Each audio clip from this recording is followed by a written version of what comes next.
আজকে আমাদের আলোচনা হলো ইন্ট্রোডাকশন অফ ভেক্টর অ্যালজেব্রা। এই ইন্ট্রোডাকশন অফ ভেক্টর অ্যালজেব্রা এটা একটা চ্যাপ্টারের পার্ট। এখানে তোমরা লেখা আছে দেখো পার্ট ভেক্টর বীজগণিত। কোন চ্যাপ্টারের অংশ? না, দ্বিমাত্রিক গতি অংশ। এই দ্বিমাত্রিক গতি পড়াশোনা করতে হলে, অর্থাৎ দ্বিমাত্রিক মানে কি দুটো মাত্রা আছে, দুটো মাত্রা মানে কি একটা তলে কোনো একটা পার্টিকেল এর মোশনকে আমি যদি ডিফাইন করতে চাই, তার জন্য মিনিমাম দুটো ভেরিয়েবল লাগে। সেটা এক্স ওয়াই হতে পারে বা অন্য কোনো ভেরিয়েবল হতে পারে। এই দুটো ভেরিয়েবল লাগে বলে এর মাত্রা দুই বলা, আর সেই মোশনকে আমরা বলছি দ্বিমাত্রিক গতি। সেই দ্বিমাত্রিক গতিতে দুটো আলাদা আলাদা ইন্ডিপেন্ডেন্ট ডিরেকশন কাজ করছে। তার জন্য সেই বিষয়গুলোর যে সলিউশন, সেই সলিউশন গুলোর জন্য আমাদের কিন্তু ভেক্টর বীজগণিতের সাহায্য নিতে হয়। কি বললাম? ভেক্টর বীজগণিতের সাহায্য নিতে হয় বলে আমরা এখানে ভেক্টর বীজগণিত শিখছি। এবারে ভেক্টর কি সেই বিষয়ে আসবো। তোমরা ক্লাস 9-এ পেয়েছো যে রাশি কাকে বলে, ভৌত রাশি কাকে বলে। না, পরিমাপযোগ্য যে কোনো প্রাকৃতিক বিষয়কে বলা হয় ভৌত রাশি। সেই ভৌত রাশিগুলোর একক অনুযায়ী তাদের দুটো ভাগ করা হয়েছিল, মৌলিক রাশি আর লব্ধ রাশি। আর ডিরেকশন অনুযায়ী তাদেরকে দুটো ভাগে ভাগ করা হয়েছিল, একটা হলো স্কেলার রাশি আর একটা ভেক্টর রাশি। স্কেলার রাশি কোন কোন রাশিগুলোকে বলা হয়েছিল? না, সেখানে বলা হয়েছিল যেসব রাশির মান আছে কিন্তু দিক বা অভিমুখ নেই তাদেরকে স্কেলার রাশি বলে। আর উল্টো দিকে বলা হয়েছিল যেসব রাশির মান ও দিক উভয় রয়েছে তাদেরকে বলা হয় ভেক্টর রাশি। আজকের আমরা এই রাশি থেকেই শুরু করব ভেক্টরের ইন্ট্রোডাকশন, অর্থাৎ ভেক্টর অ্যাকচুয়ালি কি সেটা আমরা আলোচনা করব। দেখো, আমরা যদি বলি যে দুটো একটা সংখ্যা কিন্তু রাশিকে বোঝায় না, তবে কোনো কোনো ক্ষেত্রে একটা রাশির মানকে সংখ্যা দ্বারা প্রকাশ করা যায়।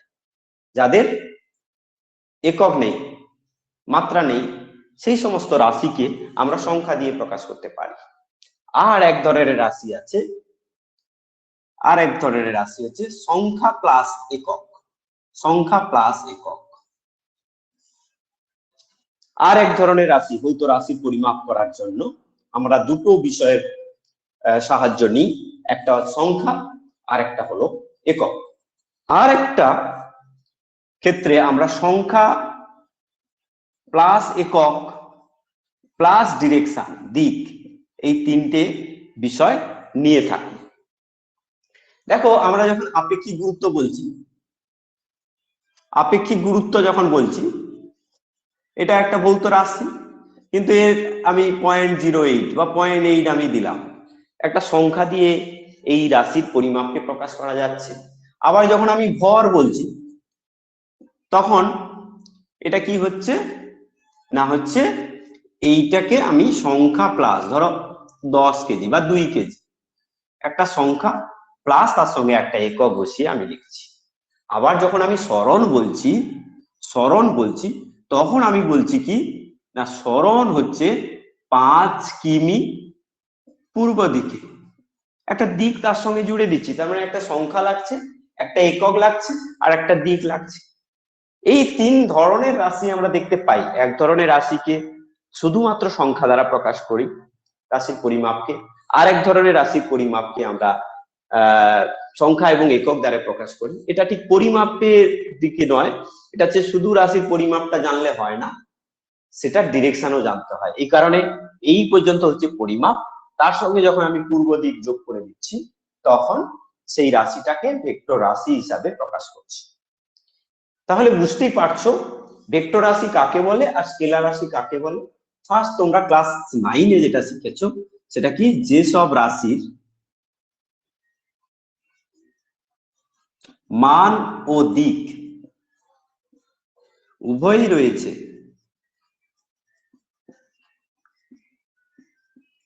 তাদের ভেক্টর রাশি বলে। এবারে ক্লাস 9 শেষের দিকে তোমরা পৃষ্ঠটান পড়েছো, তোমরা দেখেছো যে পৃষ্ঠটান এইরকম একটা হচ্ছে পৃষ্ঠতল, এইরকম একটা পৃষ্ঠতল রয়েছে, এই জায়গায় পৃষ্ঠটান এই তলে স্পর্শক বরাবর কাজ করছে। যে কোনো জায়গায় পৃষ্ঠটান হচ্ছে তলের সঙ্গে স্পর্শক বরাবর কাজ করে। তো সবসময় যার ডিরেকশন সেম, যার ডিরেকশন চেঞ্জ হয় না, সেম ডিরেকশনে সবসময় থাকে, সেটাকে আমরা স্কেলার রাশি ধরতে পারি। তাহলে এখানে এর ডিরেকশন থাকা দেখো, এই যে মান আর দিক বলেছে, তাহলে এই যে পৃষ্ঠটান, এখানে আমি বলবো যে পৃষ্ঠটানের হচ্ছে মান প্লাস দিক রয়েছে, কি মান প্লাস দিক রয়েছে, কিন্তু এই ডিরেকশনটা সবসময় একটা নির্দিষ্ট ডিরেকশনে হচ্ছে, পৃষ্ঠের স্পর্শক বরাবর হচ্ছে।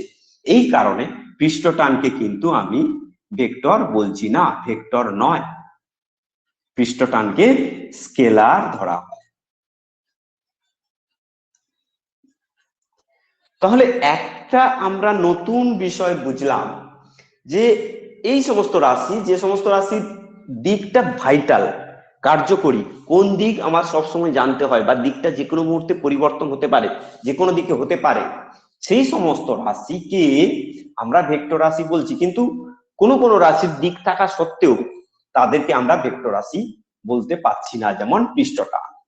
আর কি আমি বলেছিলাম, আমি বলিনি আগে তোমাদেরকে, হ্যাঁ, আর কি আমরা জানি, ক্লাস 9 তোমরা জানো কি না, হচ্ছে এই রকম যদি একটা নল থাকে, এই নলের মধ্যে যদি গ্যাস থাকে, এখানে একটা পিস্টন যদি দেওয়া হয়, পিস্টন মানে কি, যার মধ্যে দিয়ে গ্যাস বেরোতে পারবে না কিন্তু গ্যাসের উপর প্রেসার দেওয়া যাবে, এইখানে একটা পিস্টন যদি থাকে, আর এরকম একটা যদি পিস্টন থাকে, এই পিস্টনে যদি আমি P1 চাপ দিই, এই পিস্টনে যদি P2 চাপ দিই, তাহলে এই পিস্টনে এখানে P1 প্লাস P2 চাপ দিতে হবে। দেখো এখানে আমরা বলছি যে এখানে যে চাপটা দিচ্ছি, এখানে যে পিস্টনের উপর চাপটা পড়বে, এই চাপটা কত হবে, P1 প্লাস P2। যেমন করে আমরা ভর বলেছিলাম যে আমি এখানে একটা বাটিতে ডাল আছে আর একটা বাটিতে ডাল আছে, এখানে 2 কেজি ডাল আছে, এখানে 5 কেজি ডাল আছে, আমরা সরাসরি যোগ করতে পারি। এই দুটো যোগ করলে কত হবে না, 2 প্লাস 5 কেজি সমান হবে 7 কেজি। এর সরাসরি যোগ করতে পারলাম। অর্থাৎ স্কেলারকে আমরা বলেছিলাম বীজগাণিতিক নিয়মে, সাধারণ বীজগাণিতিক নিয়মে যোগ করা যায়।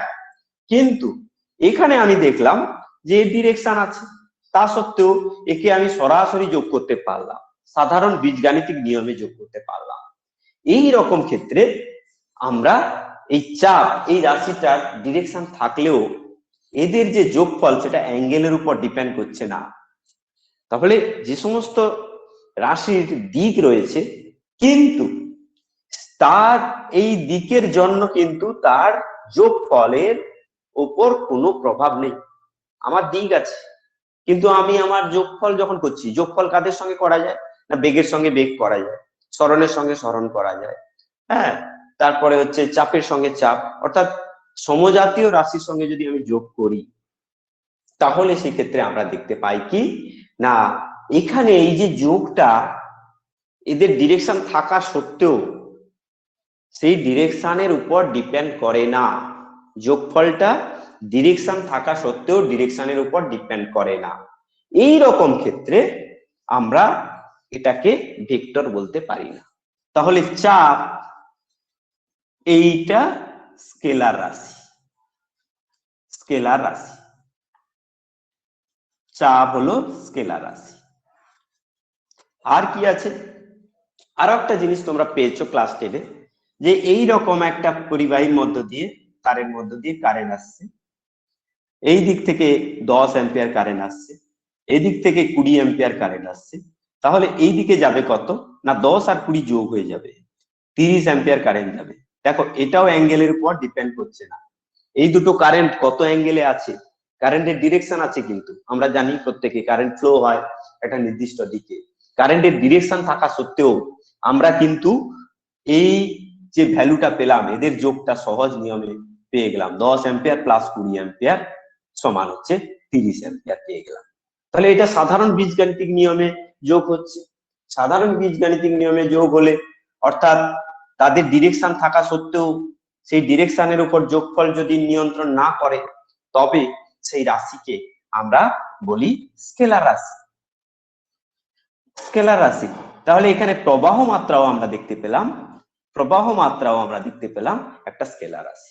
তাহলে আলটিমেট আমরা যে ডিফারেন্সটা পেলাম, যে বেসিক ডিফারেন্সটা আমরা পাই স্কেলার রাশি এবং ভেক্টর রাশির সঙ্গে, সেই বেসিক ডিফারেন্সটা কি না, ভেক্টর রাশি মানেই তার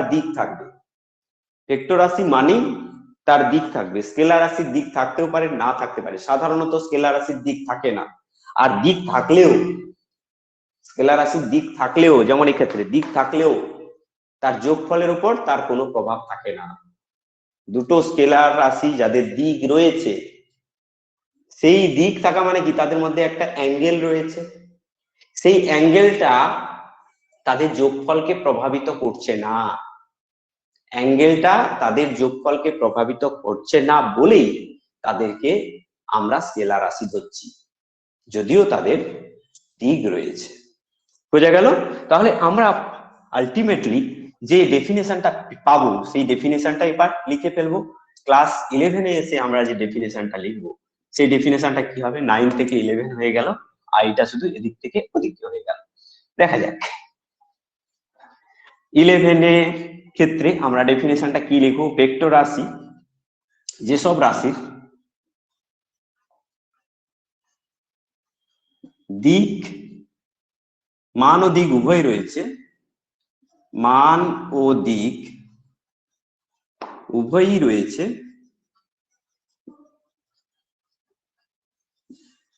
এবং সমজাতীয় যেসব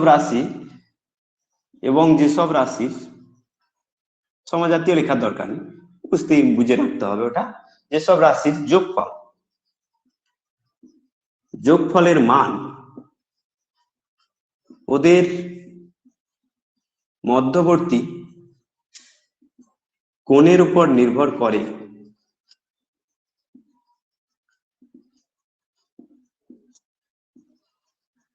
তাদের স্কেলার রাশি বলে। তাদের কি বলে? ভেক্টর রাশি। তাদের ভেক্টর রাশি বলে। তাহলে উদাহরণ এখনো কিন্তু আমরা দিইনি, আমরা যতগুলো উদাহরণ দিয়েছি স্কেলার রাশি দিয়েছি, দিক থাকলেও স্কেলার রাশি হতে পারে সেটা আমরা দেখেছি। এবারে বলছি কি, দিক আছে এবং রাশির যোগফলের মান তাদের মধ্যবর্তী কোণ অর্থাৎ দিকের উপর নির্ভর করছে, তাদেরকে ভেক্টর রাশি বলছি। যেমন কি আমি কি করব, প্রথমে 4 মিটার পূর্ব দিকে গেলাম, তাহলে সরণ হলো কত, প্রাথমিক সরণ, প্রথমে আমাদের সরণ হলো কত 4 মিটার পূর্ব। এবারে আমি উত্তর দিকে গেলাম 3 মিটার, তাহলে এটাও একটা সরণ হলো। তাহলে আলটিমেট সরণ আমাদের লব্ধিক সরণ কত হবে? লব্ধি সরণ হবে এটা, এ থেকে বি তে গেছি, বি থেকে সি তে গেছি, তাহলে লব্ধি সরণ কিন্তু হবে আমাদের এইটা। এর ভ্যালু কত হবে? এটা 90 ডিগ্রি আমরা জানি, এটা পূর্ব দিক আর এটা উত্তর দিক যদি হয়, এদের এইখানটায় কোণ হবে 90 ডিগ্রি, তাহলে 4 এবং 3 থাকলে এখানে হবে 5 মিটার, তাহলে এখানে সরণ হবে 5 মিটার। দেখো এই অ্যাঙ্গেলটা, এই দুটো রাশি এদের মধ্যে অ্যাঙ্গেল থিটা সমান 90 ডিগ্রি, এই 90 ডিগ্রি অ্যাঙ্গেল এই 90 ডিগ্রির উপর ডিপেন্ড করছে এই ফাইনাল ভ্যালুটা অর্থাৎ লব্ধি ভ্যালুটা কত হবে। এখানে যদি 90 ডিগ্রি বদলে অন্য কিছু থাকতো তাহলে লব্ধিটার মান চেঞ্জ হয়ে যেত, পরিবর্তন হতো। এই কারণে আমি সরণকে ভেক্টর রাশি বলবো। তাহলে যেমন সরণ হলো একটি ভেক্টর রাশি, সরণ হলো একটি ভেক্টর রাশি। আমরা বোর্ডে যে রাশিগুলো লিখে ফেলেছি সেই রাশিগুলোর মধ্যে ভর আমি 10 কেজি ভর বলছি, এখানে এর সংখ্যা আছে আর একক আছে, এটা দিয়ে প্রকাশ করছি। এর ডিরেকশন কি আমরা দেখি না বা এর ডিরেকশন নেই, এই জন্য এটা স্কেলার রাশি। আচ্ছা, ওজন আমরা জানি, পৃথিবী পৃষ্ঠে কোনো বস্তুকে যদি রেখে দিই তাহলে তাকে কেন্দ্রের দিকে টানছে, পৃথিবী তাকে কেন্দ্রের দিকে টানছে, একটা নির্দিষ্ট বলে টানছে, তাহলে বল যদি ভেক্টর রাশি হয় অর্থাৎ তার যদি ডিরেকশন থাকে তাহলে আমি এটাকে ভেক্টর রাশি বলতে পারবো, এই জন্য ওজন হলো ভেক্টর রাশি। চাপ, চাপের ক্ষেত্রে আমরা বলেছি, অলরেডি আলোচনা করেছি এখানে, যে চাপের ডিরেকশন আছে, কিন্তু দুটো চাপকে যখন আমি যোগ করছি সেই যোগফলটা ডিরেকশনের উপর ডিপেন্ড করছে না, এই কারণে চাপ হলো স্কেলার রাশি। আয়তনের ক্ষেত্রে এটা খুবই সহজ, আয়তন আমি ধরো 5 লিটার লিখলাম, এখানে কোনো আমরা দিক ডিরেকশন বা কিছু ডিরেকশন নেই, ডিরেকশন জানার চেষ্টা করি না, এই জন্য এটা একটা স্কেলার রাশি। সময়, এখানে ডিরেকশন জানার চেষ্টা করি না বা ডিরেকশন নিয়ে ভাবি না, এটা স্কেলার রাশি। উষ্ণতারও ডিরেকশন নিয়ে চিন্তা করি না, এই জন্য এটা স্কেলার রাশি। কৌণিক বেগ, এরকম একটা বৃত্তাকার পথে একটা বস্তু ঘুরছে, প্রতি সেকেন্ডে ধরো 10 পাক ঘুরছে, তাহলে তার কৌণিক বেগ আমি বলবো 10 রেভলিউশন পার সেকেন্ড। প্রতি সেকেন্ডে এই বৃত্তটায় 10 পাক যদি ঘোরে তখন এটাকে বলবো কি, এর কৌণিক বেগ ওমেগা দিয়ে লেখা হয়, ওমেগা সমান 10 রেভলিউশন পার সেকেন্ড। কিন্তু এই ঘোরাটা অ্যান্টি ক্লকওয়াইজ হতে পারে, আমি যে ডিরেকশনটা এখানে দেখিয়েছি অ্যান্টি ক্লকওয়াইজ হতে পারে, আবার ক্লকওয়াইজ হতে পারে, ক্লকওয়াইজও হতে পারে। এই দুটো ডিরেকশন এখানে এর থাকে। দেখো এইরকম ডিরেকশন থাকলে আমি আঙুলগুলোকে এইভাবে ঘোরাবো, বুড়ো আঙুলটা যেদিকে আছে অর্থাৎ এই দিকে, আমি যে পেন দিয়ে দেখাচ্ছি পেনের যে অগ্রভাগটা, এই ডিরেকশনটা হচ্ছে এই ভেক্টরের দিক, অর্থাৎ কৌণিক বেগ এটা কিন্তু একটা ভেক্টর রাশি।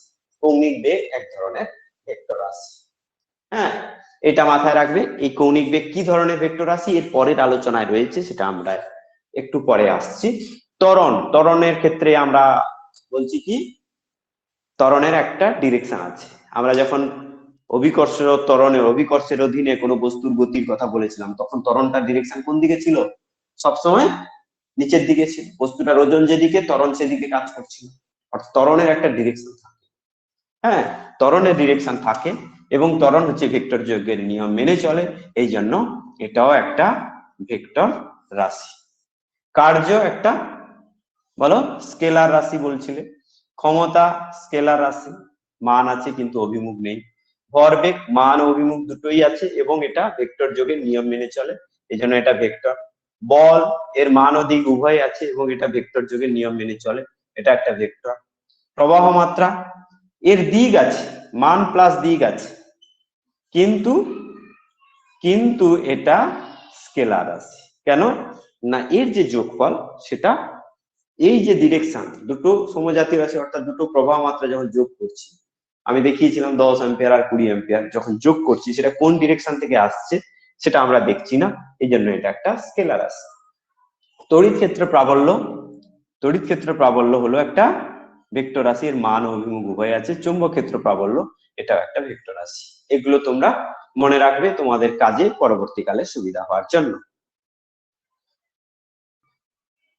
একটা পার্টিকেল কি করছে না, একটা বৃত্তাকার পথে ঘুরছে এরকম করে, এই গতিটাকে আমরা পরে জানবো, বলা হয় কি বৃত্তীয় গতি। হালকা করে জেনেছি গতির আলোচনার সময়। এবারে এই বৃত্তীয় গতিতে দেওয়া আছে এর কৌণিক বেগ, কৌণিক বেগ দেওয়া আছে ওমেগা, এই ওমেগার ভ্যালু দেওয়া আছে 10 রেভলিউশন পার সেকেন্ড, অর্থাৎ এক সেকেন্ড এই পার্টিকেলটা 1 সেকেন্ড এই বৃত্তটাকে 10 বার প্রদক্ষিণ করে থাকে। এবার এই প্রদক্ষিণটা অ্যান্টি ক্লকওয়াইজ হতে পারে অর্থাৎ এই ডিরেকশনে হতে পারে, আবার ক্লকওয়াইজ হতে পারে অর্থাৎ এই ডিরেকশনেও হতে পারে। বুঝা গেল?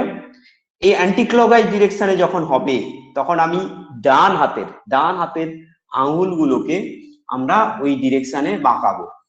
বাঁকালে বুড়ো আঙুলটা যে ডিরেকশনে থাকে সেটা হচ্ছে প্লেনের সঙ্গে লম্বভাবে এই অক্ষ বরাবর এই দিকে থাকে।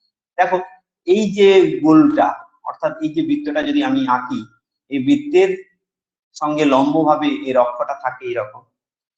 এবারে বৃত্তের এইভাবে বৃত্তের এখানে যদি আমি ডিরেকশনটা এরকম করি, এইরকম করে যদি কোনো একটা পার্টিকেল ঘুরে তখন আমি ডিরেকশনটা কোন দিকে দেখাবো, এরকম দেখাবো ডিরেকশনটা। হ্যাঁ, সেক্ষেত্রে আমরা দেখবো কি না, এর উপর নিচটা তোমাকে বুঝতে হবে। এই যে বৃত্তটা আমি লিখেছি এর দুটো পার্ট, এই পার্টটা আর এই পার্টটার মধ্যে একটা হচ্ছে বোর্ডের ভেতরের দিকটা আছে আর একটা বোর্ডের উপরে আছে, আর এই রেখাটা আমি ধরলাম বোর্ডের মাঝে আছে। আমি দেখাচ্ছি আমি যদি একটা এইরকম একটা জিনিস আনি, দেখো এই জিনিসটা দেখতে পাচ্ছ, এইরকম একটা জিনিস আনলাম। এই জিনিসটা হচ্ছে কি এই বোর্ডের তলের সঙ্গে লম্বভাবে রয়েছে, আর এর কেন্দ্র দিয়ে যে অক্ষ বেরিয়ে যাচ্ছে সেই অক্ষটা এইরকম ভাবে আছে। এবার বোঝা গেছে? এইদিকে আনলাম, এবার বোঝা গেছে অক্ষটা কিভাবে আছে। এবারে আমি কি করলাম, এবারে অক্ষ তো এদিকে রেখেছি, এবার আমি যদি এইরকম করে ঘোরাই, এইদিকে যদি কণাটা ঘোরে তাহলে কি হবে, এরকম ঘুরছে। এরকম ঘোরা মানে কি, অর্থাৎ এই যে অংশটা এটা নিচের দিকে আছে, দেখো এর এই অংশটা উপরের দিকে আছে আর উল্টো দিকের অংশটা নিচের দিকে আছে বলে যদি ধরি, এই দিকে যদি পার্টিকেলটা ঘোরে তাহলে তার ডিরেকশন আমি ধরবো কোন দিকে, না অক্ষ বরাবর। এটা ঠিক ডান হাতের যে স্ক্রু নিয়ম, সেই স্ক্রু নিয়মের মতো। স্ক্রু তুমি ঘোরাবে, একটা ডান হাতের ডান পাকের স্ক্রু এরকম করে ঘোরালে কি হবে, রাইট হ্যান্ড স্ক্রু বলা হয় এটাকে। ঘোরালে সেটা সামনের দিকে এগিয়ে যাবে। এক্ষেত্রেও তাই, এইটাকে যদি আমি এরকম করে ঘোরাই তাহলে কি হবে, সামনের দিকে এটা মুভ করছে স্ক্রু এর অগ্রভাগটা। সেই রকম ভাবে এখানে বুঝতে হবে যে ডিরেকশনটা, এই যে ভেক্টরটা, এই ডিরেকশন হলো অক্ষ বরাবর, টুয়ার্ডস অ্যাক্সিস। হ্যাঁ, অক্ষ বরাবর। এইরকম যদি ভেক্টর হয় যার ডিরেকশন একটা অক্ষ দিক বরাবর হয়, সেইটা কি হতে পারে না, যখন ক্লকওয়াইজ বলছি,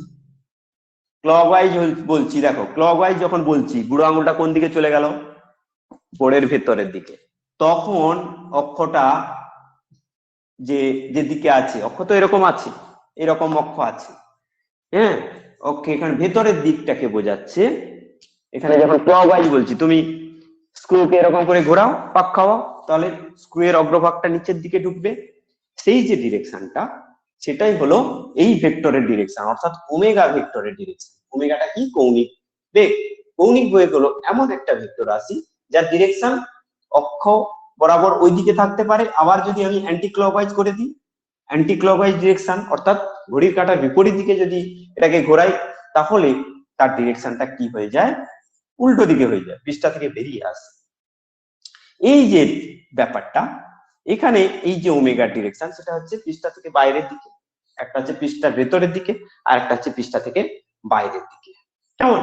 এইরকম ডিরেকশন অক্ষ বরাবর যদি কোনো ভেক্টরের ডিরেকশন হয়, তবেই সেই সমস্ত ভেক্টরকে বলা হয় অ্যাক্সিয়াল ভেক্টর, বা বাংলায় বলা হয় অক্ষীয় ভেক্টর। তোমরা মনে রাখবে সবাই, এটা হলো অক্ষীয় ভেক্টর। এরকম অনেক উদাহরণ আছে, সেই উদাহরণগুলো আস্তে আস্তে আমরা যখন ঘূর্ণন যে চ্যাপ্টারটা রয়েছে সেখানে যাব, তখন আমরা এই সমস্ত অক্ষীয় ভেক্টরের কথা জানব। আর মেরু ভেক্টর, যে কোনো ভেক্টর, সরণ বলছি আমি, সেটা কি একটা দিক থাকে, সরণ যেদিকে খুশি হতে পারে, যেদিকে খুশি সরণ হতে পারে, হ্যাঁ।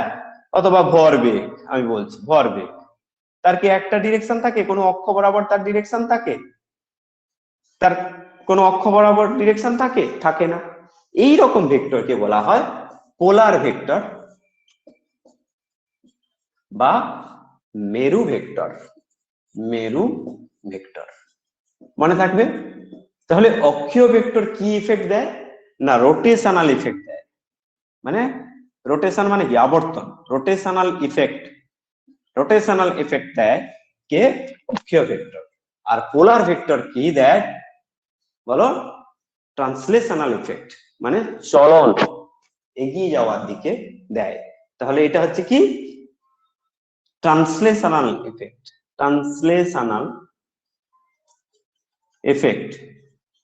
হ্যাঁ, রোটেশনাল ইফেক্ট দেয় হচ্ছে অক্ষীয় ভেক্টর, আর ট্রান্সলেশনাল ইফেক্ট দেয় হচ্ছে মেরু ভেক্টর।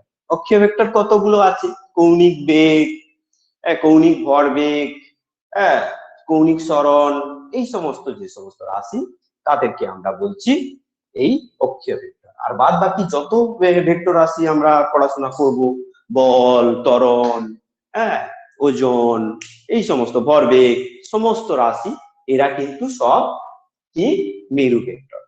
বোঝা গেল? বলো। স্কেলার রাশির ক্ষেত্রে আমরা সংখ্যা আর একক স্কেলার রাশিটা প্রকাশ করি সংখ্যা আর একক দিয়ে। ধরো আমি বললাম চাপ, ইংরেজিতে প্রেসার বলে। চাপ সমান আমি বললাম 5 পাস্কাল। এটা হলো সংখ্যা আর এটা হলো পাস্কালটা হলো একক।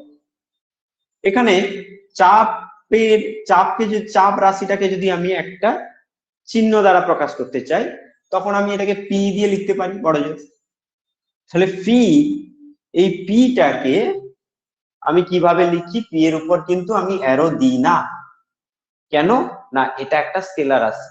যদি অ্যারো দিয়ে দিই তখন আমি এটাকে বোঝাবো একটা ভেক্টর রাশি হিসাবে। তাহলে আমি বুঝতে পারছো, যখন আমি একটা কোনো রাশির চিহ্ন ব্যবহার করছি, সেই চিহ্নের উপর যদি অ্যারো থাকে তবে সেটা ভেক্টর রাশি, আর যদি অ্যারো না থাকে তবে সেটা স্কেলার রাশি। তাহলে আজ থেকে আমরা যে সমস্ত রাশি ভেক্টর, যদি বল বলি, চাপের ক্ষেত্রে আমি শুধু পি লিখবো, আর বল যদি বলি এটার ইংরেজিতে এটাকে বলা হয় ফোর্স। এই জন্য একে যখন এফ দিয়ে প্রকাশ করছি তখন আমরা এফ এর উপরে কি দেব? একটা অ্যারো দেব। বোঝা গেল? তাহলে কোনো একটা রাশি সেটা ভেক্টর কিনা, বা যেটা যদি ভেক্টর হয় আমরা তাকে কিভাবে প্রকাশ করব না, তার মাথায় একটা অ্যারো দিয়ে লিখব। এবারে এই রাশিটার মান বোঝাতে দেখো, যদি স্কেলার হয় পি যখন বলছি, এই পিটাই তার মান বোঝাবে, অর্থাৎ তার পরিমাপ বোঝাবে। হ্যাঁ, সে কতটা, তার ভ্যালু কতটা সেটা বোঝাবে। আবার যখন ভেক্টর বলবো তখন আমি ভেক্টর, এফ ভেক্টর, দুদিকে যদি আমি এরকম বেড়া দিয়ে দিই, আমি এটাকে বেড়া বলি, কেমন? এটাতে যদি আমি, এটাকে বলা হয় কি? মঠ। হ্যাঁ, এই চিহ্নটাকে বলা হয় বিজ্ঞানের ভাষায়, অঙ্কের ভাষায় মঠ। তাহলে মডুলাস অফ এফ, এইটাই হচ্ছে এর মানকে প্রকাশ করে। তাহলে কোনো ভেক্টরকে প্রকাশ করতে গেলে, যেমন ফোর্স, এই ভেক্টরকে প্রকাশ করতে গেলে তার চিহ্ন দিতে হবে এবং সেই চিহ্নের উপর একটা অ্যারো মার্কস দিতে হবে। এবারে এই চিহ্ন এবং অ্যারো মার্কসের দুদিকে যদি আমি দুটো বার দিয়ে দিই, অর্থাৎ এটাকে আমরা যদি মড বলি, মড এফ যদি লিখি, সেটা মানকে প্রকাশ করবে। এবার অনেক সময় এই মড এফ এত বড় চিহ্ন ব্যবহার করি না, এর বদলে শুধু এফ লিখে দিলেই হয়। তাহলে এফ একটা ভেক্টর, আমি যখন শুধু এফ ইকুয়ালস টু সামথিং লিখছি, যখন আমি বলছি এফ ইকুয়ালস টু 10 নিউটন, তখন আমি এটা বোঝাচ্ছি কি? এর মানটাকে বোঝাচ্ছি, এর ডিরেকশন নিয়ে আমি বলছি না। বোঝা গেল? তাহলে আমরা এর পরম মান বা ডিরেকশন, এইগুলো বোঝাতে গেলে আমরা এইরকম চিহ্ন ব্যবহার করব। আর যখন আমি ডিরেকশন সহ বোঝাতে চাই তখন আমি ভেক্টরের যেটা হয়, ফার্স্ট যেটা বললাম, যে একটা চিহ্নের উপর অ্যারো মার্কস দেব। বেশ, এবারে আমাদের কথা হচ্ছে কি না, এই যে মানটাকে প্রকাশ করব, জ্যামিতিক উপায়ে প্রকাশ করতে চাই, যে কোনো বিষয়কে আমরা জ্যামিতিক হিসাবে প্রকাশ করলে সেটা আমাদের বুঝতে সুবিধা করে। তাহলে জ্যামিতিক হিসাবে যদি আমি প্রকাশ করতে চাই তাহলে আমি কি করব না, এই যে 10টা, এই সংখ্যাটা, একটা ফোর্স 5 নিউটন হতে পারে, একটা ফোর্স 1 নিউটন হতে পারে, আর একটা ফোর্স 3 নিউটন হতে পারে, আর একটা ফোর্স 10 নিউটন হতে পারে। তাহলে তাদের আলাদা আলাদা ভ্যালু আছে আর আলাদা আলাদা ডিরেকশনও থাকতে পারে। একটা ফোর্স এদিকে হতে পারে, একটা ফোর্স এদিকে হতে পারে, এদিকে হতে পারে, একটা ফোর্স এদিকে হতে পারে, একটা ফোর্স এদিকে হতে পারে। কি? তাহলে ডিরেকশন বিভিন্ন হতে পারে। হ্যাঁ, ডিরেকশন সবসময় যে ফোর্সের একই থাকবে তার কোনো মানে নেই, বিভিন্ন জায়গায় বিভিন্ন রকম ডিরেকশন হবে। তাহলে দুটো ফ্যাক্টর এখানে আছে, যে ফোর্সকে যখন আমি জিওমেট্রিক্যালি রিপ্রেজেন্ট করতে চাই তখন আমাকে কি করতে হবে, তার ভ্যালুটাকেও বোঝাতে হবে। দেখো, এই যে সেগমেন্টটা আমি এঁকেছি, এই যে সরল রেখাংশটা এঁকেছি, এই সরল রেখাংশের দৈর্ঘ্য যদি 1 হয়, এই সরল রেখাংশটার দৈর্ঘ্য কত হবে? 1 2 3 4 5। কেন? এটা 5 নিউটন, এর ডিরেকশন আলাদা হোক ক্ষতি নেই, এটা 5 নিউটন। তাহলে আমরা সংখ্যাকে বোঝাতে গেলে, অর্থাৎ একটা ভেক্টরের মানকে প্রকাশ করতে গেলে সেটার জন্য একটা লাইন সেগমেন্ট ব্যবহার করব। সেই লাইন সেগমেন্টের দৈর্ঘ্যটা হবে ওই ভেক্টরের মান। ক্লিয়ার হলো একদম? লাইন সেগমেন্টের, দেখো এখানে 3 আছে, 1 2 3, এখানে এই ভেক্টরটা 3 নিউটন, এটা হচ্ছে 5 নিউটন, এটা 1 নিউটন, আর এটা হচ্ছে 1 2 3 4 5 6 7 8 9 10, এখানে এই ভেক্টরটা 10 নিউটন। তাহলে আমরা লাইন সেগমেন্টের যে লেন্থ অফ লাইন সেগমেন্ট, অর্থাৎ একটা সরল রেখাংশের যে দৈর্ঘ্য, সেই দৈর্ঘ্যটা দিয়ে একটা ভেক্টরের মানকে প্রকাশ করছি। আর দিককে প্রকাশ করব কিভাবে? না দেখো, একটা ভেক্টরের দুটো মাথা আছে। কখনো একটা ঘুড়ি উড়লে কি করে, একটা ঘুড়ি উড়লে আমরা বলি একটা হেড আর একটা টেল। উপরের দিকটাকে আমরা হেড বলি আর নিচের দিকটাকে টেল বলি। সেরকম একটা ভেক্টর একটা বিন্দু থেকে শুরু হয় আর একটা বিন্দুতে গিয়ে শেষ হয় যখন আমি তাকে জিওমেট্রিক্যালি রিপ্রেজেন্ট করছি। তাহলে এখানে কি হচ্ছে না, এখানে শুরু হচ্ছে আর এখানে শেষ হচ্ছে। এটাকে আমি বলবো টেল আর এটাকে বলবো হেড, ল্যাচ আর মাথা। তাহলে একটা ভেক্টরের প্রথম বিন্দু বা আদি বিন্দু সেটাকে আমরা বলবো তার ল্যাচ বা হচ্ছে টেল, এবং যেটা অন্তিম বিন্দু সেটাকে আমি বলবো হেড বা মাথা। তাহলে এখানে টেল, এইটা টেল আর এটা হচ্ছে হেড, আর এটা টেল আর এটা হলো গিয়ে হেড, যেখান থেকে সে শুরু করেছে ভেক্টরটা। তাহলে এটা টেল হবে আর এটা হেড হবে। এই টেল থেকে হেড পর্যন্ত আমরা একটা অ্যারো পুট করে দেব। দেখো এখানে দেখো টেল থেকে হেড পর্যন্ত একটা অ্যারো আছে। টেল থেকে অ্যারো ডিরেকশনে, অ্যারো ডিরেকশনটা বোঝো তো সবাই, সায়েন্স নিয়ে পড়ছো মানে সবাই জানো এগুলো অ্যারো ডিরেকশনটা কি বোঝাতে চায়। তাহলে এখানে কি হচ্ছে, টেল থেকে হেডের দিকে একটা ডিরেকশন দেবো। এই অ্যারোটা বোঝাবে এই রাশিটা ভেক্টর রাশি, এবং এই রাশিটার ডিরেকশন অ্যাকচুয়ালি কোন দিকে। হ্যাঁ, আমি যদি বলি পূর্ব দিকে সরণ হলো 10 মিটার, তাহলে পূর্ব দিক যদি আমি এই দিকটা বলি তাহলে এই দিকে 10 মিটার সরণ হলো। এবার বলবো যে দক্ষিণ দিকে 5 মিটার সরণ হলো। তাহলে যেই আমি পূর্ব দিকে পেয়ে গেছি, পূর্ব দিকে এদিকে হলে দক্ষিণ দিক হবে এইদিকে, তাহলে এই দিকে হবে 5 মিটার সরণ। তাহলে একটা ভেক্টরের ডিরেকশন পেয়ে গেলে আমরা অন্য ভেক্টর তার সঙ্গে কত অ্যাঙ্গেলে আছে জানতে পারলে তাহলে সেই ভেক্টরটার ডিরেকশনও আমরা পাই। এই কারণে আমরা হচ্ছে ভেক্টরকে প্রকাশ করতে গেলে জ্যামিতির সাহায্যে নিই, এবং অবশ্যই সেখানে একটা লাইন সেগমেন্ট এবং একটা অ্যারো বের করি। তাহলে আমরা বুঝতে পারলাম যে ভেক্টর রাশিকে রিপ্রেজেন্ট করতে গেলে একটা লাইন সেগমেন্ট লাগে, এবং সেই লাইন সেগমেন্টটার লেন্থ হলো ভেক্টরের পরম মান, এবং তার যে উপরে যে হেড আর টেল আছে, টেল থেকে হেড পর্যন্ত যে ডিরেকশনটা সেটা তার ডিরেকশনকে বোঝায়।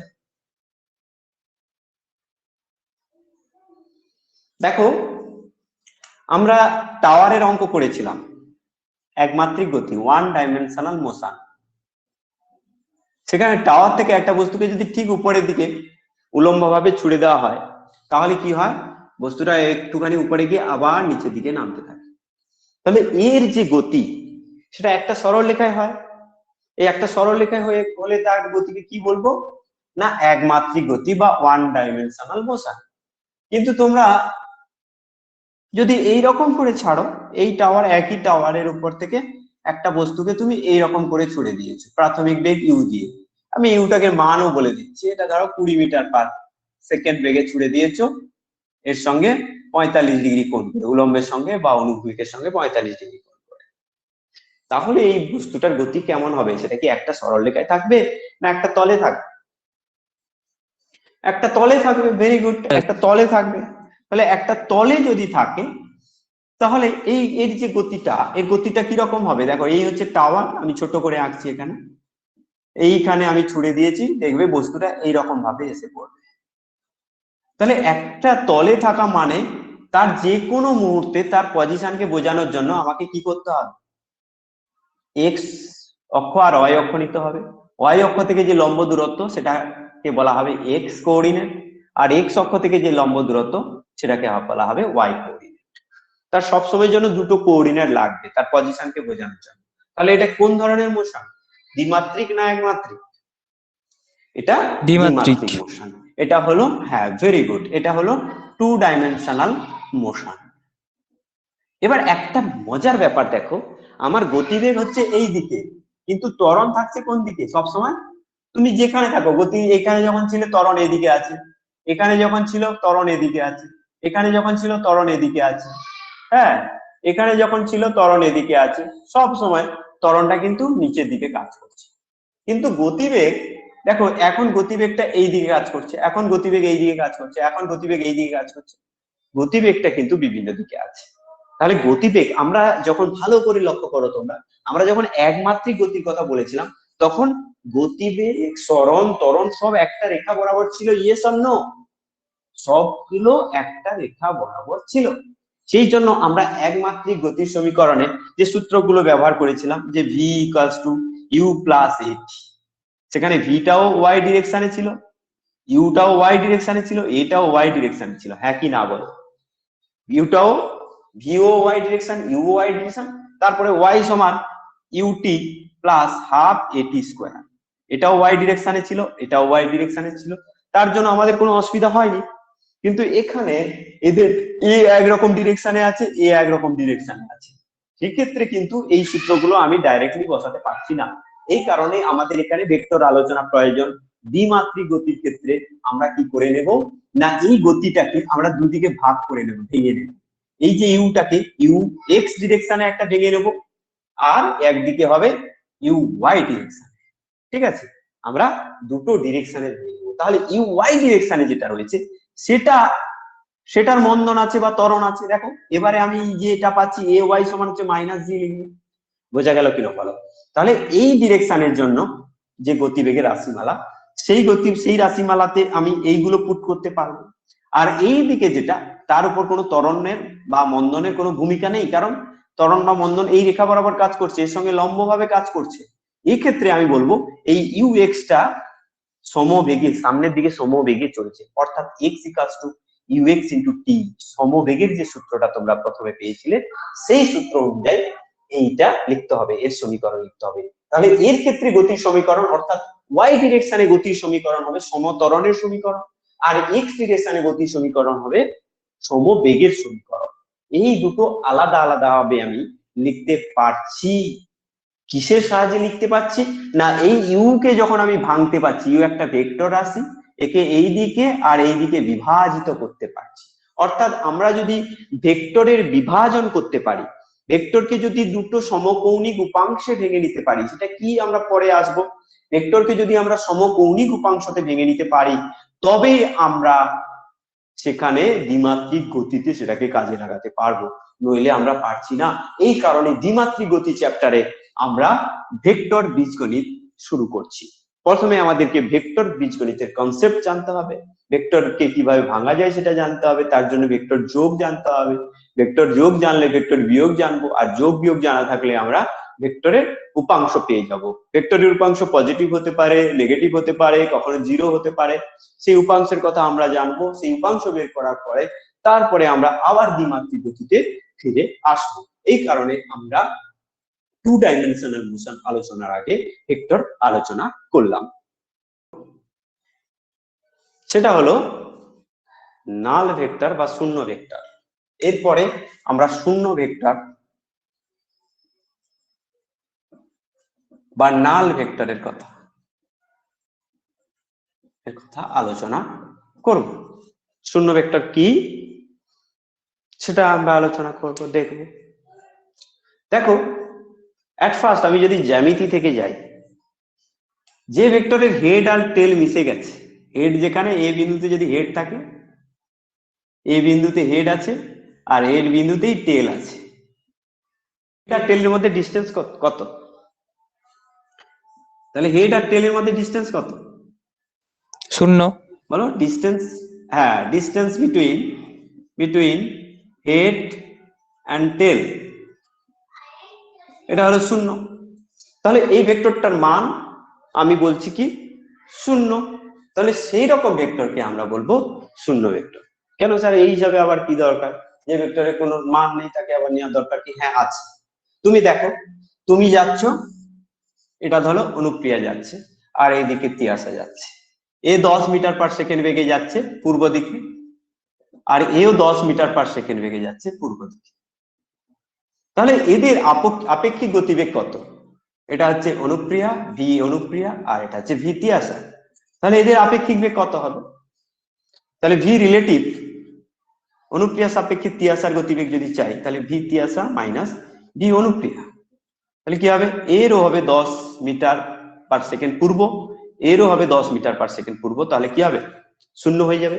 এই যে শূন্য কথাটা লিখছি, এটা কিন্তু ভেক্টর দিয়ে লিখতে হবে, শূন্য ভেক্টর, শূন্যের উপর ভেক্টর চিহ্ন দিতে হবে। অর্থাৎ আপেক্ষিক বেগের মান 0 হয়ে গেলে তখন সেই ভেক্টরটা ভেক্টরই হবে, কিন্তু তার মান হবে শূন্য ভেক্টর। কেমন?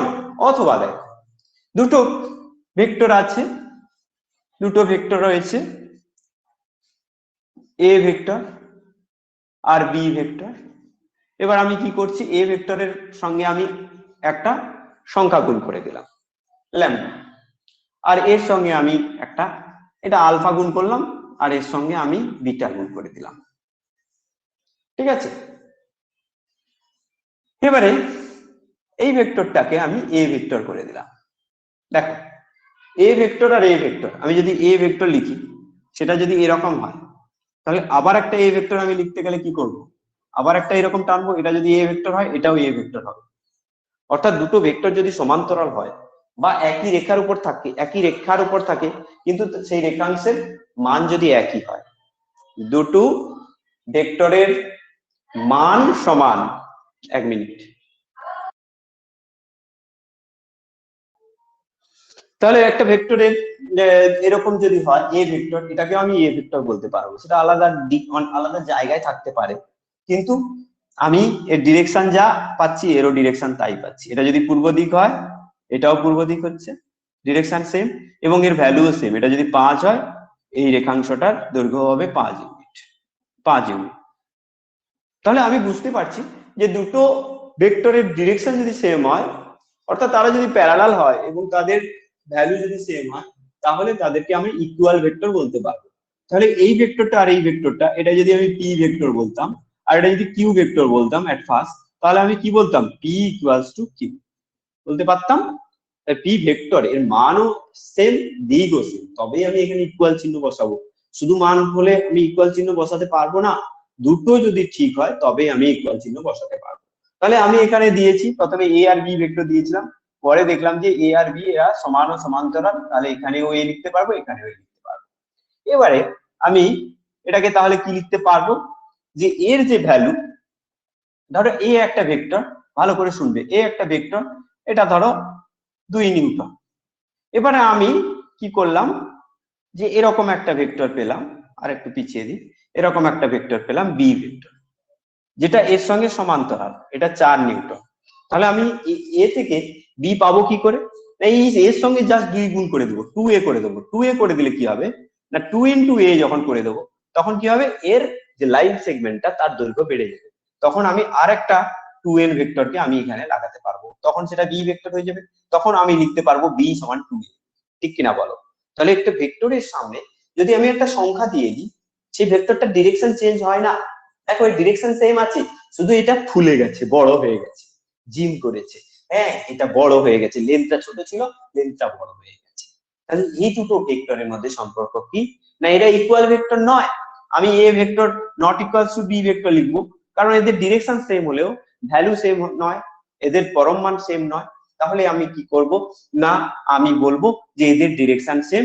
এবারে আমি এদের এর সঙ্গে 2 গুণ করলে, এ ভেক্টরের সঙ্গে 2 গুণ করলে তবেই আমি এটা পাই। তাহলে বি সমান আমি এটা লিখতে পারি যে 2 ইন্টু এ ভেক্টর। তাহলে এইরকম ক্ষেত্রে আমরা কি করি, যে আমরা বলতে পারি যে একটা ভেক্টরের সামনে যদি আমরা একটা সংখ্যা, সে ফ্র্যাকশন হতে পারে বা ইন্টিজার হতে পারে, পূর্ণ সংখ্যা হতে পারে, ভগ্নাংশ হতে পারে, যাই হোক না কেন, একটা গুণ করি, তাহলে তার মানটা তার চেঞ্জ হয় কিন্তু ডিরেকশনটা একই থাকে। এখানে তেমনি এই ভেক্টরের ভ্যালু আলফা, এখানে বিটা, এবারে এটাকে আমি তাহলে কমন নিতে পারবো, আলফা প্লাস বিটা ইন্টু এ, এই ভেক্টরটাকে লিখতে পারবো।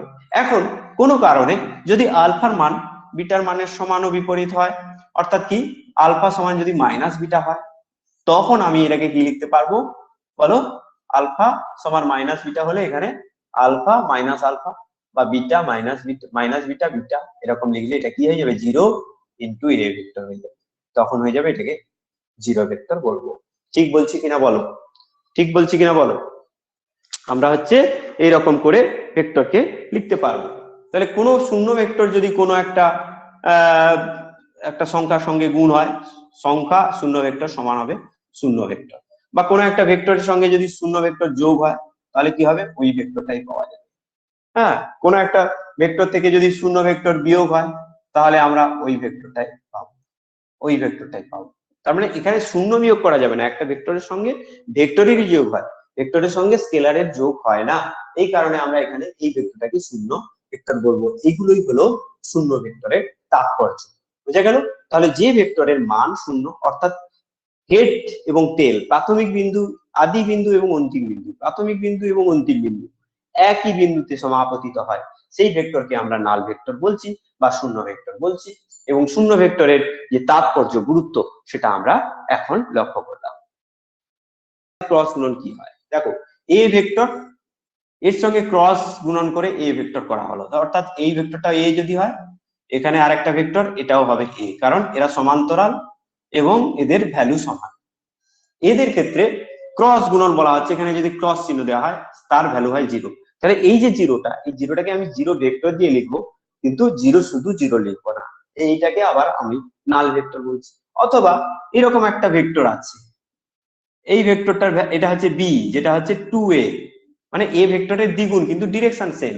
তাহলে সেক্ষেত্রেও এ ক্রস বি আমি কি লিখতে পারবো না, এদের ডিরেকশন সেম হওয়ার কারণে এদেরও ক্রস গুণন হবে 0। এইগুলো হলো শূন্য ভেক্টরের প্রয়োগ, শূন্য ভেক্টরের ধারণা। এখানে আমি তিনটে লাইন সেগমেন্ট দেখিয়েছি, 1 2 3 4 5। এই লাইন সেগমেন্টটার লেন্থ অর্থাৎ দৈর্ঘ্য 5 ইউনিট, এই লাইন সেগমেন্টটার দৈর্ঘ্য 1 ইউনিট, আর এই লাইন সেগমেন্টটা বা রেখাংশটার দৈর্ঘ্য 3 ইউনিট। এবার দেখো এরা একই ডিরেকশনে রয়েছে, আর এর টেল আর এটা হেড যদি আমি বলি, এটা ধরো এ বি, এটা আমি সিডি দিলাম, এটা ই এফ দিলাম। এ বি ডিরেকশন যেদিকে, সি থেকে ডি এর ডিরেকশন একই দিক, ই থেকে এফ এর ডিরেকশন একই দিক। তাহলে এই ভেক্টর গুলোকে আমি কি ভেক্টর বলবো, সমান ভেক্টর বলতে পারবো?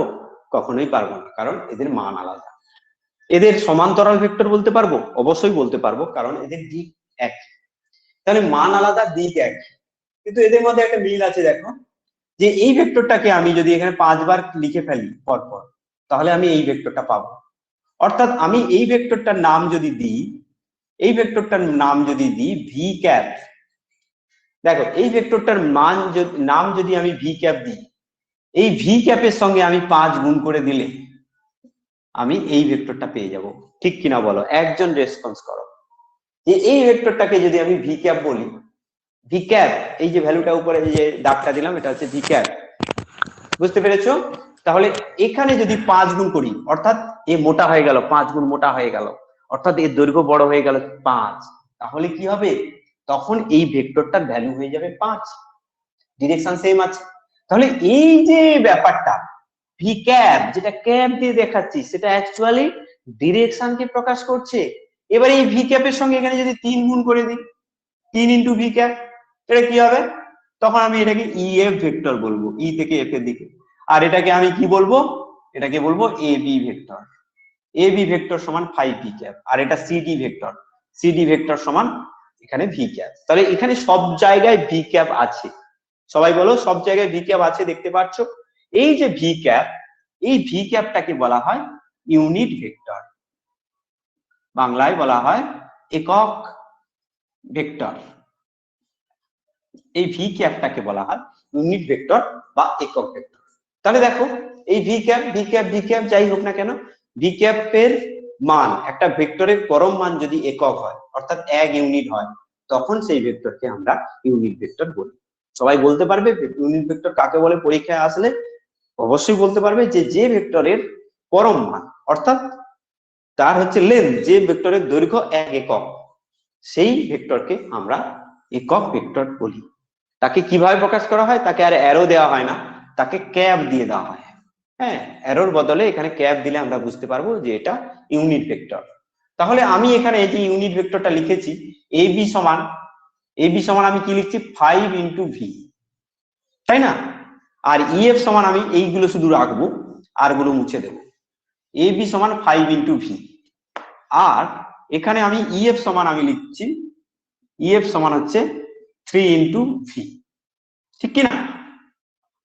এবার বলতো আমি যদি ভি ক্যাপ বলি, তাহলে কি হবে, এ বি বাই 5 লিখতে পারি কিনা? এখানে একে 5 দিয়ে ভাগ করব, একে 5 দিয়ে ভাগ করব, করলে কি হবে, এ বি বাই 5 হবে, এটাকে আমি এখানে লিখলাম, আর এটা হবে 5 5 কেটে ভি ক্যাপ হবে। ইয়েস অর নো, হবে কিনা? তাহলে এটাকে কি লিখবো, এখান থেকে এটাকে কি লিখবো, ভি ক্যাপ সমান কি পাবো বলো? এখানে পাবো ইএফ বাই 3, ইএফ বাই 3। এই যে 5, এইটা অ্যাকচুয়ালি কি, এই যে 3, এটা অ্যাকচুয়ালি কি? মনে করো সেই মডিউলাসে গেছিলাম, পরম মানের কথা বলেছিলাম। এই 3টাকে যদি আমি পরম মানের মতো করে লিখতে চাই, কি লিখবো না, মড অফ ইএফ। কোন ভেক্টরের মড সমান হচ্ছে সেই ভেক্টরটার পরম মান। তাহলে মড অফ ইএফ সমান আমি এটাকে কত বলবো, সবাই বলো, যে এটা হবে 3। তাহলে এইখানে ইএফ বাই মড ইএফ, তাহলে এখানে কি হবে, এবি বাই মড এবি। একদম কারেক্ট, মড এবি। তাহলে কোন ভেক্টরকে তার পরম মান দিয়ে ভাগ করলে যে ভেক্টর পাওয়া যায় তাকে ওই ভেক্টরের একক ভেক্টর বলে। তোমরা তাহলে একক ভেক্টরের সংজ্ঞাটা পেয়ে যাচ্ছ, পরপর সুন্দর একটা একক ভেক্টরের সংজ্ঞা পেলে সেই সংজ্ঞাটাই তোমরা লিখবে, যে কোন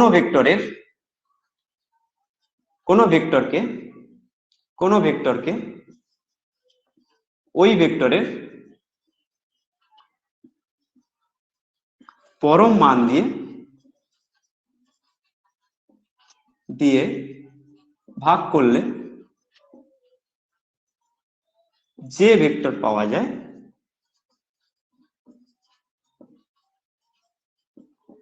তাকে একক ভেক্টর বা ইউনিট ভেক্টর বলে। ইউনিট ভেক্টর বলে, একক ভেক্টর বা ইউনিট ভেক্টর বলে।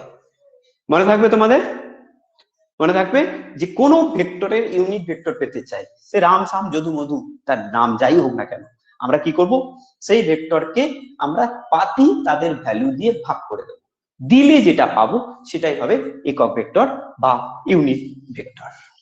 তোমরা সবাই এটা লিখে ফেলো। এবারে কিছু কিছু স্পেসিফাইড একক ভেক্টর আছে, তোমরা জানবে যে যখন আমরা একটা তল বলি, এই ক্ষেত্রফল কথাটা আমি ইচ্ছে করে এড়িয়ে গেছি, একটা তলের কথা যখন বলি, ওই তলের কিন্তু একটা ডিরেকশন থাকে। তাহলে ক্ষেত্রফল একটা ভেক্টর বা ক্ষেত্রফল ভেক্টর, এরিয়াল ভেক্টর বলা হয়। এই ভেক্টরটাকে, এরকম একটা তল আছে, এটাকে বলা হয় এরিয়াল ভেক্টর। হ্যাঁ, ক্ষেত্রফল একটা ভেক্টর রাশি যার ডিরেকশনটা কি, এই তলের সঙ্গে লম্ব ভাবে এইরকম এন ক্যাপ দিয়ে এর ইউনিট ভেক্টরটা দেখানো হচ্ছে। আর এই ক্ষেত্রফলের যেটা ক্ষেত্রফল আমি বের করব, যেটাকে আমরা কালি বলি, ক্ষেত্রফল বা কালি, সেই কালিটা যেটা বের করব সেটার একটা ভ্যালু আছে, ধরা যাক সেটা 10 মিটার স্কয়ার। তাহলে আমি 10 এর সঙ্গে যখন এন ক্যাপ গুণ করব, সেটাই হবে আমার এই ক্ষেত্র ভেক্টর এরিয়া ভেক্টরকে যদি আমি এ দিয়ে লিখি, এ ভেক্টর সমান হবে 10 এন ক্যাপ। আর সাইডে আমি মিটার স্কয়ার আমি লিখতে পারি, ইউনিটটা লিখতে পারি। তাহলে ভেক্টরকে প্রকাশ করার জন্য আমি সংখ্যা ব্যবহার করছি, তার পাশে ইউনিট ভেক্টর ব্যবহার করছি। এখানে একটা এরিয়া ভেক্টর আমি বললাম, এই এরিয়া ভেক্টরটাকে প্রকাশ করতে গেলে এরিয়ার সঙ্গে পারপেন্ডিকুলার ডিরেকশনটাকে ইউনিট ভেক্টর ওই ওর ডিরেকশন বোঝানো হয়, অর্থাৎ ইউনিট ভেক্টরটা এই ডিরেকশনে রয়েছে, তার সঙ্গে এই এরিয়ার ভ্যালু যদি আমরা খুঁজে পাই যে 10 বর্গ মিটার, তাহলে 10 ইনটু এন ক্যাপ করে দিলে আমরা এই এরিয়া ভেক্টরটা পেয়ে যাব। এটা হলো। এবারে তুমি এক্স অক্ষের দিকে, তোমরা জানো যে আমরা স্থানাঙ্ক জ্যামিতি করেছি, আমরা নির্দেশতন্ত্রের সময় সেখানে কার্টেসীয় নির্দেশতন্ত্রের কথা বলেছি। সেখানে আমরা দেখেছি যে এক্স অক্ষ, ওয়াই অক্ষ, জেড অক্ষ আমাদের হামেশাই নিতে হয়। একটা পার্টিকেলের পজিশন বোঝার জন্য তার এক্স স্থানাঙ্ক, ওয়াই স্থানাঙ্ক, জেড স্থানাঙ্ক নিতে হয়। সেগুলো কার সাপেক্ষে নিই, এক্স অক্ষ, ওয়াই অক্ষ, জেড অক্ষের সাপেক্ষে নিই। তাহলে আমরা কি করব, এই কারণে এক্স, এদিকে ওয়াই আর এদিকে জেড, হ্যাঁ এক্স ওয়াই জেড, বা আমরা এরকম লিখবো এক্স, এদিকে ওয়াই আর এদিকে জেড।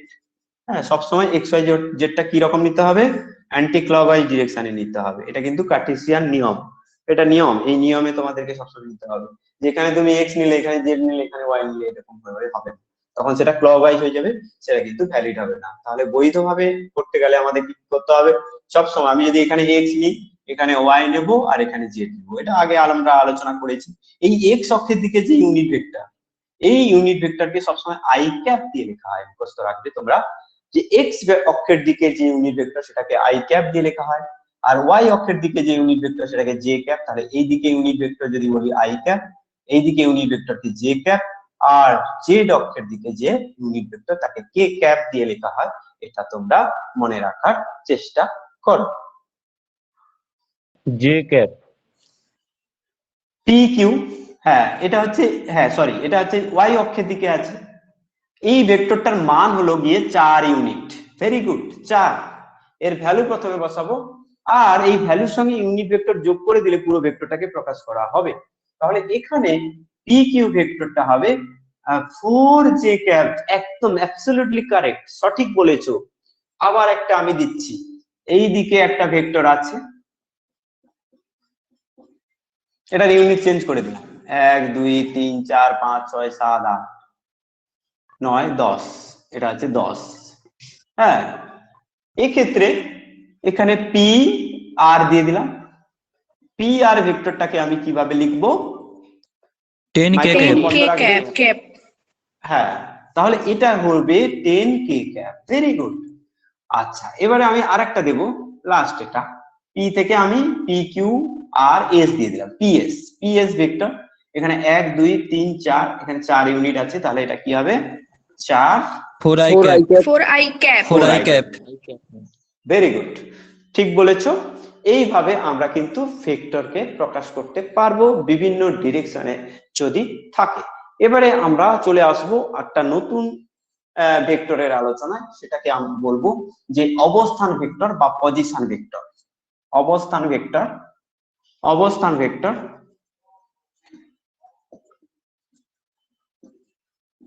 বা পজিশন ভেক্টর।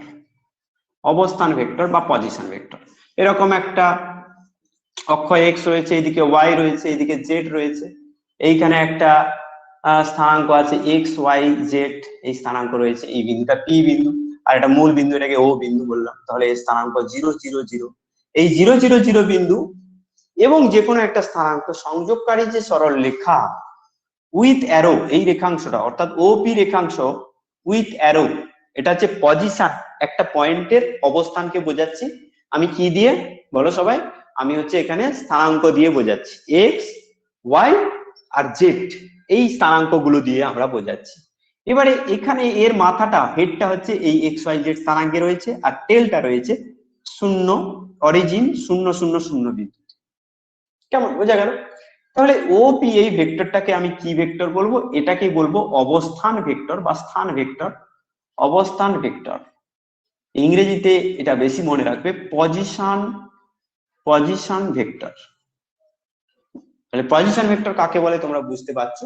যদি এরকম কোনো নির্দেশতন্ত্রে আমি কোনো ভেক্টরকে দেখাই এবং সেই ভেক্টরটা যদি মূল বিন্দু থেকে শুরু হয়ে শেষ হয় এক্স ওয়াই জেড স্থানাঙ্কতে, অর্থাৎ হেডটা এখানে থাকে আর টেলটা এখানে থাকে, টেলটা মূল বিন্দুতে থাকে, তখন ওই ভেক্টরটাকে আমরা পজিশন ভেক্টর বলবো।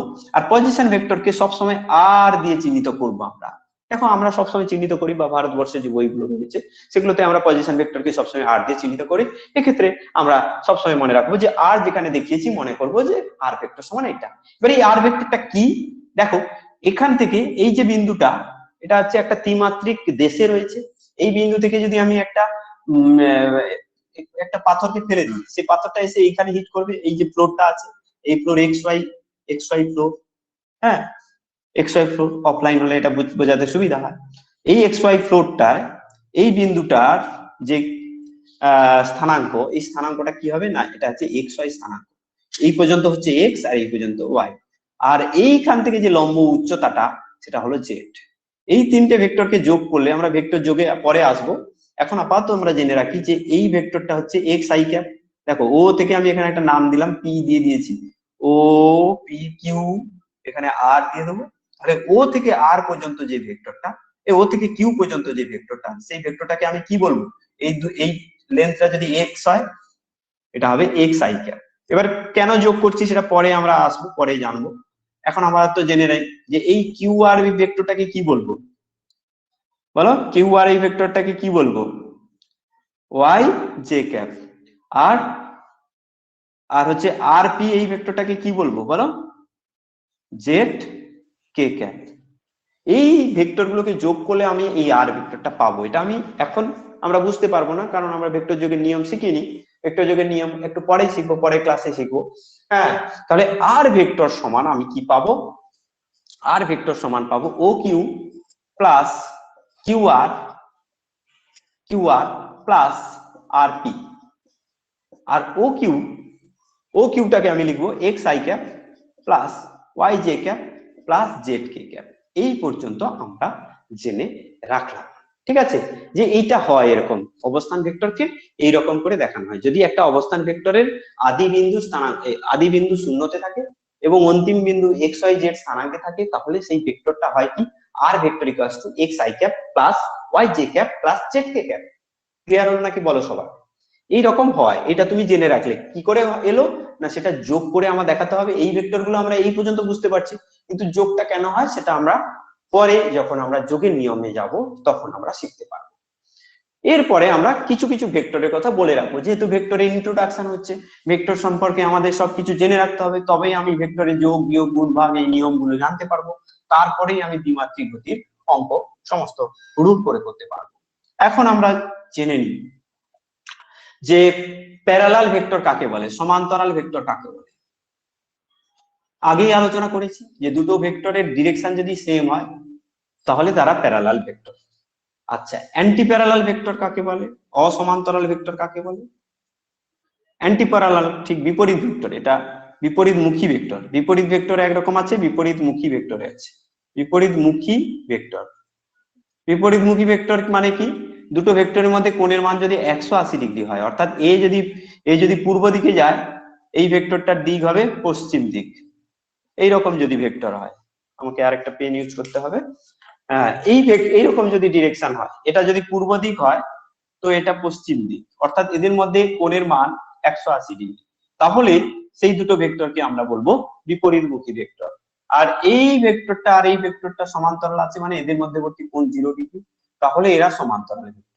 আর এদের সমান্তরাল প্লাস যদি সমান হয়, দেখো সমান্তরাল এবং ভ্যালুও সমান, অর্থাৎ এর যতটা দৈর্ঘ্য এরও ততটা দৈর্ঘ্য, তখন এটাকে বলবো সমান ভেক্টর। সমান ভেক্টর, ইকুয়াল ভেক্টর। তাহলে ভ্যালু সমান, মান সমান প্লাস সমান্তরাল, এরকম যদি হয় তাদেরকে বলবো ইকুয়াল ভেক্টর।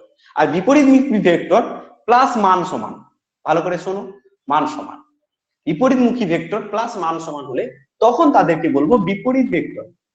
বিপরীত ভেক্টর, বিপরীত ভেক্টর। দেখো এইখানে এর মান আর এর মান আমি সমান করে দিচ্ছি, এরা 180 ডিগ্রি কোণে আছে, ভ্যালু সেম, শুধু ডিরেকশনটা বিপরীত, তখন এদেরকে বলবো অপোজিট ভেক্টর। মনে থাকবে, সমান ভেক্টর এরা হচ্ছে ইকুয়াল ভেক্টর, আর এটা হলো অপোজিট ভেক্টর। এবারে ইকুয়াল ভেক্টর হলে কি হবে, এটা যদি পি হয়, এটা যদি কিউ হয়, আগে আমরা আলোচনা করেছি পি ইকুয়ালস টু কিউ লেখা। আর এখানে বিপরীত ভেক্টর যদি এটা যদি আর হয় আর এই ভেক্টরটা যদি এস হয়, তাহলে আমি লিখতে পারবো কি R equals to minus S, অথবা অথবা S equals to minus R, এইভাবে আমি এটাকে লিখতে পারবো। তাহলে parallel vector, anti parallel vector, equal vector আর অপোজিট ভেক্টর, এগুলো আমরা জানলাম। এবার দুটো ভেক্টর যদি থাকে, তারা একটা প্লেনে থাকে, দেখো যে কোনো দুটো রেখাংশ যদি ক্রস করে তারা একটা প্লেনে থাকে, সেই ভেক্টর দুটোকে প্লেনে একই প্লেনে কোপ্লেনার ভেক্টর বলবো। কোপ্লানার ভেক্টর বলবো, অর্থাৎ একতলীয় ভেক্টর। এরকম যদি আরেকটা ভেক্টর থাকে এইরকম, তাকেও আমি কোপ্লানার ভেক্টর বলবো। কিন্তু এরকম যদি আমি প্লেনের ডিরেকশনে দেখাচ্ছি, এরকম অন্য ডিরেকশনে যদি থাকে, এই তলে আছে বলে এরা কোপ্লানার ভেক্টর, কিন্তু অন্য তলে যে চলে যাবে তাকে আমি কোপ্লানার ভেক্টর বলতে পারবো না। এগুলো খুব সিম্পল, ইজি, এগুলো আমি এইরকম আলোচনা করলাম, এখানে আর বোঝার কিছু নেই, শুধু আমাদেরকে এগুলো জানতে হলো, হ্যাঁ চিনতে হলো। এই চেনাগুলো থাকলে আমরা সামনের দিকে এগিয়ে যেতে পারবো। আজকে আমরা এই পর্যন্ত আলোচনা করলাম, অর্থাৎ ভেক্টর বীজগণিতের ইন্ট্রোডাকশন আলোচনা করে ফেললাম।